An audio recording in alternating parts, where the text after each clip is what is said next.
En la presencia del Señor con gratitud y alza tu voz con jubiloso. Con esto concluimos nuestro estudio especial sobre el lavamiento de los pies, pero hay algunos puntos todavía en Juan capítulo 13, los versículos 1 al 20, que trata en general del tema de la última cena, que queremos notar antes de terminar con este párrafo, que incluye la enseñanza sobre el lavamiento de los pies.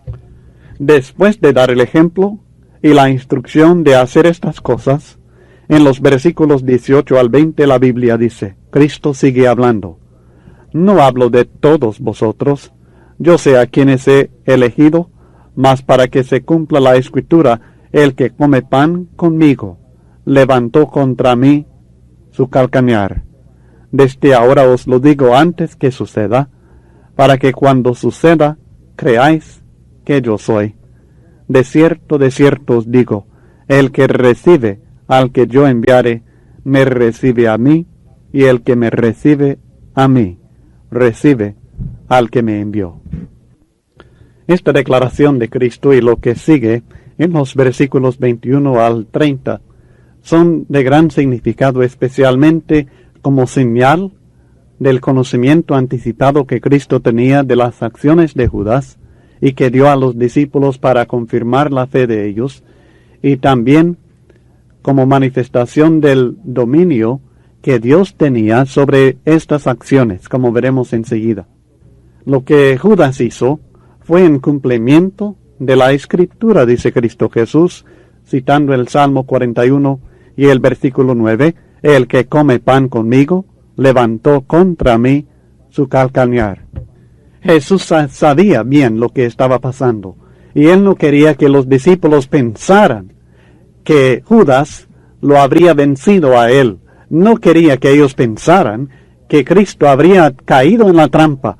No lo iban a matar, él iba a entregar su vida. Él escogió la muerte por nosotros. El corazón perverso de Judas le ayudó a Jesús en su buen propósito de morir por nosotros. Fíjese bien, Judas tenía un corazón perverso. Satanás lo llenaba. Jesús tenía un propósito maravilloso, el morir por nosotros. Sencillamente usó el mal propósito de Judas para cumplir el maravilloso propósito de morir por nosotros. Y quería que su muerte les sirviera de apoyo para la fe de los discípulos en el plan de Dios, del cual su muerte era parte integral. Y así fue que después de revelar el papel vergonzoso de Judas en el plan divino, les habló del papel glorioso que Dios les había concedido a ellos. Judas sería traidor, pero ellos serían sus embajadores. El que recibe al que yo enviare, me recibe a mí, y el que recibe a mí, recibe al que me envió.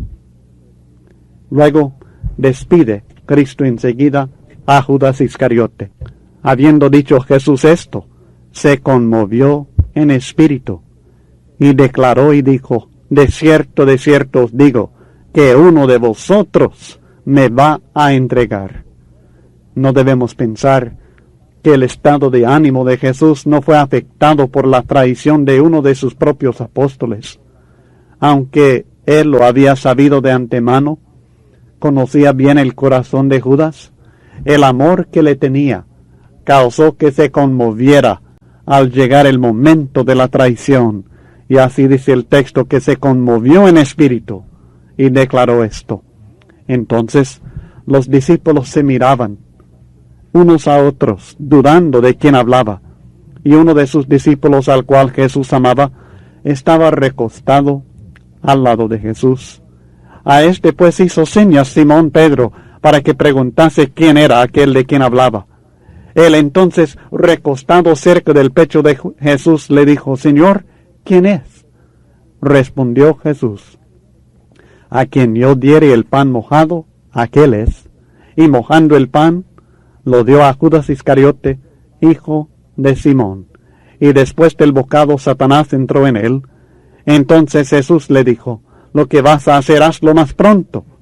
Pero ninguno de los que estaban a la mesa entendió por qué le dijo esto. Porque algunos pensaban, puesto que Judas tenía la bolsa, que Jesús le decía, compra lo que necesitamos para la fiesta, o que diese algo a los pobres. Cuando él, pues, hubo tomado el bocado, luego salió, y era ya de noche. Si comparamos lo que Juan nos revela con lo que el apóstol Mateo también nos revela en Mateo capítulo 26 en esta misma ocasión, encontramos otras preguntas además de la pregunta que le hizo Juan al decir, Señor, ¿quién es? Mateo capítulo 26, en el versículo 22, entristecidos en gran manera, comenzó cada uno de ellos a decirle, ¿soy yo, Señor? Es interesante, pero desconfiaban de sí mismos. Ellos no tenían confianza que ellos mismos no pudieran ser esta persona, y así le hicieron la pregunta a Cristo. Y Judas también en el versículo 25, con hipocresía, le preguntó. Entonces respondiendo Judas, el que le entregaba, dijo, ¿soy yo, maestro? Y Cristo le dijo, tú lo has dicho, revelándole a Judas que él sabía que Judas era el traidor. ¡Qué emoción ha de haber llenado aquel salón, aquel aposento alto, cuando Cristo y los discípulos hablaban de su propia traición, y cuando Él les revelaba que Él sabía de esto de antemano, y que les estaba diciendo de antemano para que creyeran después, y aun aquel traidor, al darse cuenta que Jesucristo sabía de su intención, sabía de su complot, y a pesar de saberlo, le permitió cumplir con ese propósito perverso que tenía. Para entender lo que sucedió entre Simón Pedro y el apóstol Juan, el que estaba recostado cerca del pecho de Jesús, hay que tomar en cuenta la costumbre de ellos de recostarse el uno en el otro en la mesa cuando comían. No estaban sentados en sillas a una mesa como acostumbramos nosotros. Se recostaban en colchones alrededor de una mesa bajita. Se recostaban en el lado izquierdo, sosteniéndose con el codo izquierdo, dejando la mano derecha libre para la comida. Y así es que uno se encontraba recostado casi en el seno del vecino a su derecha. Y así era la posición de Juan, el discípulo que Jesús amaba, que menciona el versículo 23, uno de sus discípulos al cual Jesús amaba, estaba recostado al lado de Jesús. A este, o sea, Juan, creo, pues hizo señas Simón Pedro para que preguntase quién era aquel de quien hablaba. Simón quería que éste preguntara. Él entonces, recostado cerca del pecho de Jesús, le dijo, Señor, ¿quién es? Es posible, en esta ocasión, que Jesús estaba recostado en el seno de Judas. Definitivamente estaba muy cerca de él, porque Judas metía la mano en el plato con Cristo. Judas estaba dispuesto a comer de las manos del Maestro y luego traicionarlo. Además, sabemos que estaban muy cerca Judas, porque Cristo le pudo hablar sin que los demás le escucharan, como leímos en Mateo 26-25, cuando Judas le preguntó si él era. Jesús le dijo, tú lo has dicho. Le dijo claramente, sí, es usted. Pero los demás discípulos no se dieron cuenta de esto todavía, porque cuando Cristo le dijo que se fuera, ellos no entendían el propósito de su partida. Pero Juan nos revela que se fue porque Cristo lo despidió. Lo que vas a hacer, hazlo más pronto. Y así fue que Judas, después, cuando hubo tomado el bocado, luego salió. Cristo estaba manifestando su control de esta situación. No estaba bajo el control de Judas, no estaba bajo el control del sumo sacerdote, ni de los demás, no estaba bajo el control de Satanás, estaba bajo el control de Cristo Jesús. Dios había decidido cuándo Judas lo había de traicionar, no el Sanedrín ni Judas mismo. Jesús, por tanto, le ordenó trabajar rápidamente y lo hizo.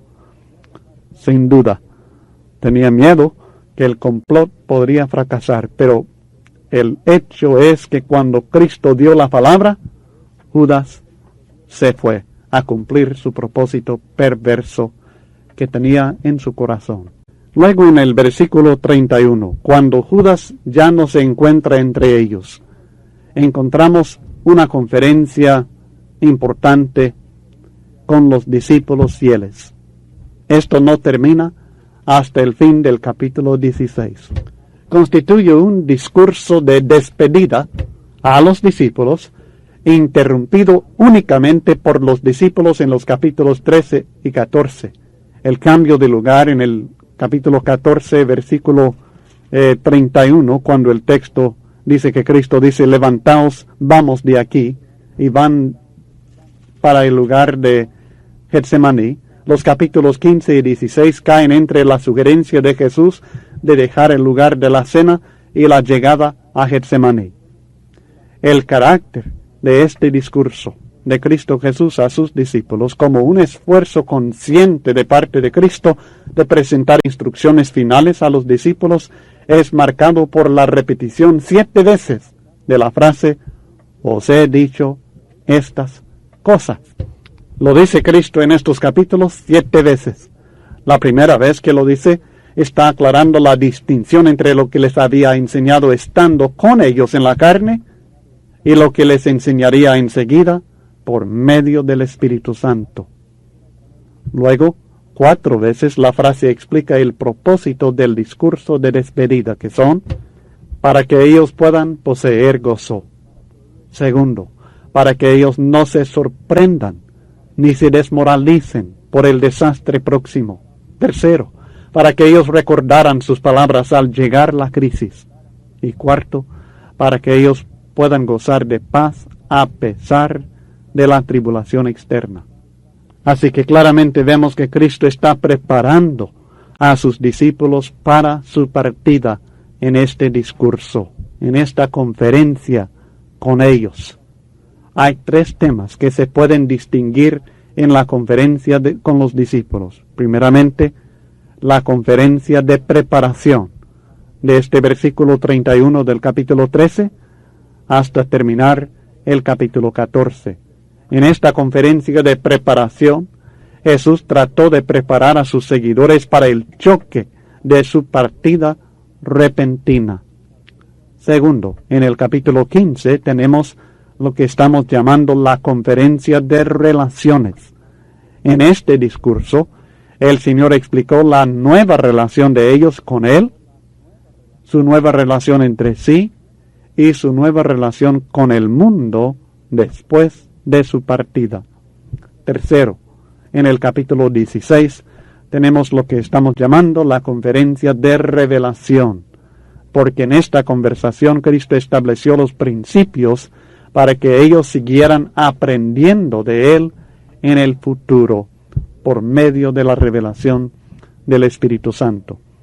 Así que consideremos primeramente en este discurso prolongado de Cristo a los discípulos fieles, primeramente en el capítulo 13, versículo 31, al capítulo 14, versículo 31, la conferencia de preparación. Jesús, sabiendo que su destino estaba ya arreglado, procedió a preparar a sus discípulos para el catástrofe que se aproximaba. Él sabía a dónde iba Judas, ellos no lo sabían. Él estaba seguro de lo que le esperaba en las próximas horas. Ellos no estaban preparados todavía para esto. Así que esta porción del discurso parece haber sido pronunciada en el aposento alto, poco antes de concluir la comida de la Pascua con el establecimiento de la Cena del Señor. En la página 154 del estudio impreso encontrará un diagrama que analiza el contenido de esta conferencia de preparación. Pero nosotros vamos a seguir leyendo en los versículos 31 al 35 el anuncio de Cristo acerca de su glorificación. Entonces, cuando hubo salido, dijo Jesús, ahora es glorificado el Hijo del Hombre, y Dios es glorificado en él. Si Dios es glorificado en él, Dios también le glorificará en sí mismo y enseguida le glorificará. Hijitos, aún estaré con vosotros un poco. Me buscaréis, pero como dije a los judíos, así os digo ahora a vosotros. A donde yo voy, vosotros no podéis ir. Un mandamiento nuevo os doy, que os améis unos a otros, como yo os he amado, que también os améis unos a otros. En esto conocerán todos que sois mis discípulos, si tuviereis amor los unos con los otros. Primeramente, en los versículos 31 al 32, Cristo habla de su gloria. Y claramente, como hemos estudiado ya en el capítulo 12 y en estudios anteriores, se refiere claramente a su muerte. Porque fue en su muerte que Él logró la victoria sobre el diablo y el pecado. En la cruz, el Padre fue glorificado, porque la muerte de Cristo en el Calvario fue el cumplimiento del plan divino. En la cruz, Cristo logró la victoria sobre Satanás. Por este medio le quitó el imperio de la muerte, porque en su muerte, la de Cristo, pagó por los pecados de todo el mundo, y así le quitó la potestad que el diablo ejercía sobre todos los hombres, una potestad basada en la paga del pecado. Pero ahora no hay ninguna condenación en Cristo Jesús para aquellos que permanecen en Él. Su muerte en la cruz también manifiesta su amor a todo el mundo. Este es el poder que atrae a todos los hombres que ven en ella el glorioso amor de Dios. Además de todo esto, por su humillación y obediencia, Jesús recibió enseguida la gloria de la resurrección y la ascensión a la diestra de Dios para sentarse en el trono y reinar hasta el fin del mundo. Esto es lo que él esperaba y lo que el apóstol Pablo nos aclara en Filipenses capítulo 2 versículos 8 al 11, que después de la humillación voluntaria de Cristo y su obediencia hasta muerte y muerte de cruz, que Dios lo exaltó hasta lo sumo y le dio el nombre que es sobre todo nombre, para que en el nombre de Jesús toda rodilla se doble y toda lengua confiesa que Jesús es Señor, para gloria de Dios Padre. Así Cristo fue glorificado por su muerte. Luego empieza a preparar a los discípulos. Me voy de ustedes, les está diciendo. No me podrán acompañar. Faltan pocas horas para terminar esta comunión palpable que ahora estamos gozando. Ustedes no pueden ir conmigo al Padre todavía. Primeramente, el camino no estaba preparado antes de la muerte de Cristo, y segundo, ellos no estaban preparados todavía, ni habían cumplido con el propósito que Dios tenía para ellos.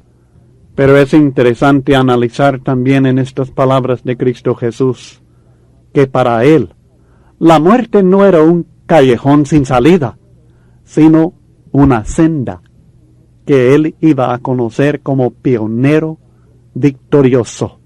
El pastor iba a preparar el camino para las ovejas. A donde yo voy, vosotros no podéis ir. Pero Él iba a un lugar, no estaba encerrado, no estaba obstaculizado, sino que Él iba por una senda para preparar el camino también para nosotros. Y luego volvió a hablarles acerca de su relación entre ellos mismos y la necesidad de la unidad íntima, total, un vínculo de amor entre ellos especialmente importante en la ausencia de Cristo Jesús. Las diferencias de temperamento y los celos que él ya había visto entre ellos podrían destruir el grupo en la ausencia del amor divino de Jesús. En ellos mismos, este amor tenía que sobrevivir y crecer. Así les dice, este es el nuevo mandamiento, que os améis unos a otros como yo os he amado. El mandamiento de amar al prójimo no es nuevo. Lo nuevo está en que Cristo dice que deben amar como Él les había amado a ellos. La manifestación palpable de este amor es la poderosa influencia que los discípulos de Jesús podrían ejercer sobre el mundo para convencer al mundo sin lugar a dudas que ellos pertenecen exclusivamente a Jesús. Y este propósito de Cristo Jesús es esencial para nosotros hoy día también. ¿Cuántas veces no vemos que la obra de Cristo se destruye y se obstaculiza el crecimiento de la iglesia por falta de amor fraternal en la iglesia? Esta es la señal que Dios nos ha dado para que el mundo nos conozca. No es por el rótulo que nosotros pongamos en el edificio donde nos reunimos, es por el amor que nosotros nos manifestamos unos a otros, y en esto conocerán que sois mis discípulos, dice Cristo Jesús. Cristo les estaba dejando, les iba a fallar el liderazgo natural del Maestro, y ahora lo que era necesario era que ellos se amaran como Él les había amado. Este era el ingrediente esencial para que tuvieran éxito como discípulos de Cristo Jesús, y es el ingrediente que muchas veces falta, sin embargo que es esencial para que la iglesia hoy día también tenga éxito. Nosotros debemos prepararnos y preparar a nuestros hermanos principalmente en el amor fraternal, si la iglesia va a ser conocida como iglesia que es de Cristo, no solamente como iglesia que dice en su rótulo iglesia de Cristo, sino que una que realmente pertenece a Cristo y manifiesta el carácter de Cristo por medio del amor que se manifiesta unos a otros. Un amor que no es egoísta, un amor que se sacrifica aún a sí mismo, un amor que comprende al prójimo, un amor que perdona las ofensas de su hermano. Pero lo que realmente llamó la atención del apóstol Pedro era que Jesús les había aclarado que Él se iba a un lugar a donde ellos no le podían seguir. Pedro sabía que Él estaba dispuesto a seguir a Cristo a cualquier lugar. ¿Y cómo era que Cristo le decía, no me puedes seguir a este lugar a donde voy? Y así Pedro preguntó, y encontramos en los versículos 36 al 38 este intercambio entre Jesucristo y Pedro. Le dijo Simón Pedro, Señor, ¿a dónde vas? Jesús le respondió, a donde yo voy, no me puedes seguir ahora, mas me seguirás después. Le dijo Pedro, Señor, ¿por qué no te puedo seguir ahora? Mi vida pondré por ti. Jesús le respondió, tu vida pondrás por mí. De cierto te digo, no cantará el gallo sin que me hayas negado 3 veces. Pedro sencillamente no estaba preparado todavía para seguir a Cristo. Además, el camino no estaba preparado antes de la muerte y victoria de Cristo Jesús. Pero notamos mucho en el carácter de Pedro en este intercambio. Primeramente notamos su devoción al Maestro, porque quiere estar con Él, quiere pensar que puede ir con Él, desea la comunión del Señor. Notamos también su impaciencia. ¿Por qué no te puedo seguir ahora?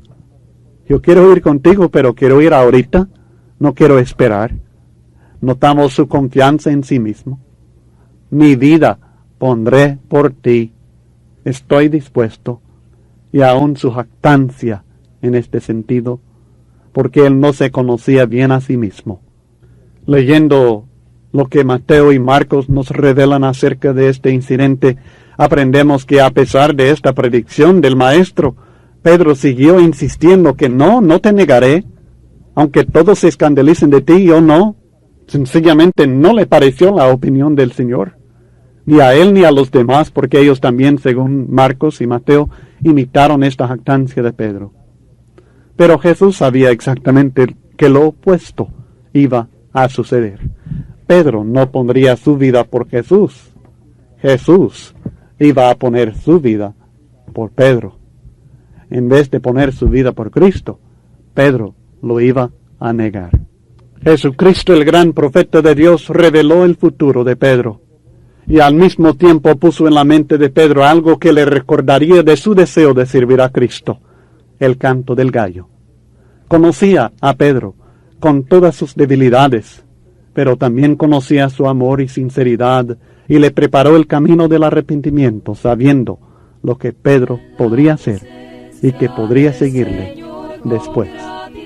Antes de estudiar el capítulo 14, debe contestar las preguntas sobre Juan capítulo 13.